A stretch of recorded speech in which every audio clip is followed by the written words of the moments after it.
In this video, we're going to talk about exactly why your website is more important than you think.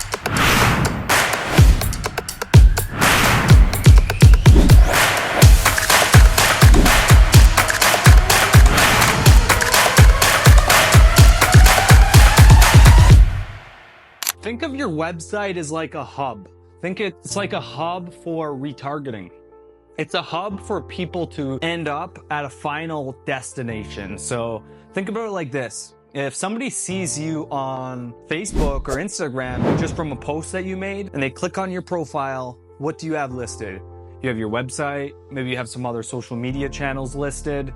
But at the end of the day, the hub is the website, because the hub is where you can put the Facebook pixel. Right? You can put the Facebook pixel on your website. We can also put the Google tag on your website for retargeting. So now we have two tools that will help us retarget the people who have been on your website. And if you're in home building or construction, the only people who will go to your website, for the most part, are people who have some level of interest in getting something done. Some level. Otherwise, they wouldn't be on your website. I'm probably pretty sure most people watching this would agree with me. Most people will 100% have some level of interest. And so in knowing that, having the Facebook pixel and the Google tag on your website is going to help you retarget the people who are on your website. So if somebody went to your website, boom, now they're getting hit with Facebook ads. Boom, now they're getting hit with Google ads or YouTube ads, right? So now you're staying in front of them well after they were on your website.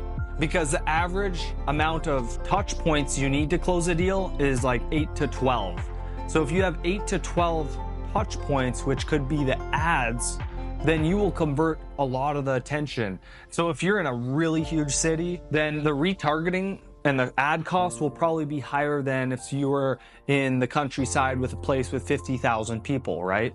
So the retargeting is different based on where you are, but it's the same because you're retargeting the people who are on your website.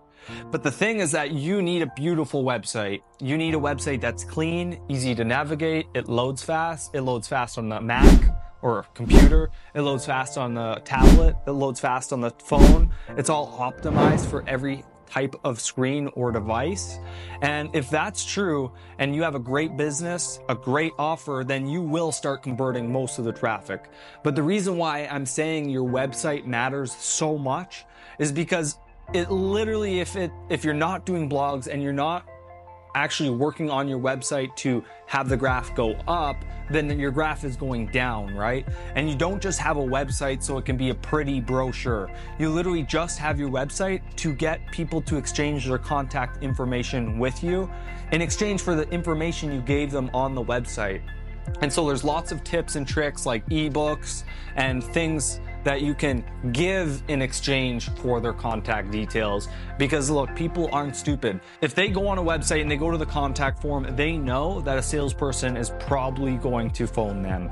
And that's why if you give them something in exchange for their contact details, something that the other person will want, then you have a high likelihood of them filling that out. And then you can have an automation, right, that sends them that thing that you were going to exchange with them.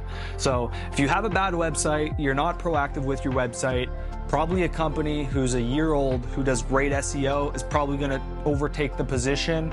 Actually sign the work up, and when you have no work because you're not running ads or you don't have a good website, they're going to subcontract you to do the work because your pipeline's empty if you have a terrible website. I'm just saying, for the people who have a bad limiting belief about marketing online, you're literally losing out so hard. And I just pray that you would at least learn and attempt to do it yourself if you don't have the budget to spend on the marketing. Like, just spend your whole budget on Facebook ads.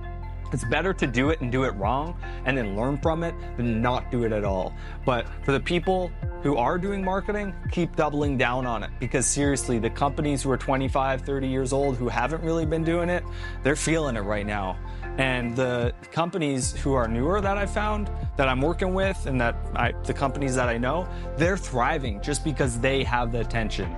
The attention is the #1 commodity to growing your business. And it all starts with your website. So make sure it looks good and it loads fast. I'm gonna end that video there. If you have any questions about why or what you need to change on your website, shoot it in the comments. I'll respond to all the comments, and subscribe, like this video, and I'm going to see you in the next one. But make sure when you watch the next video, you've altered and made your website at least 1% better.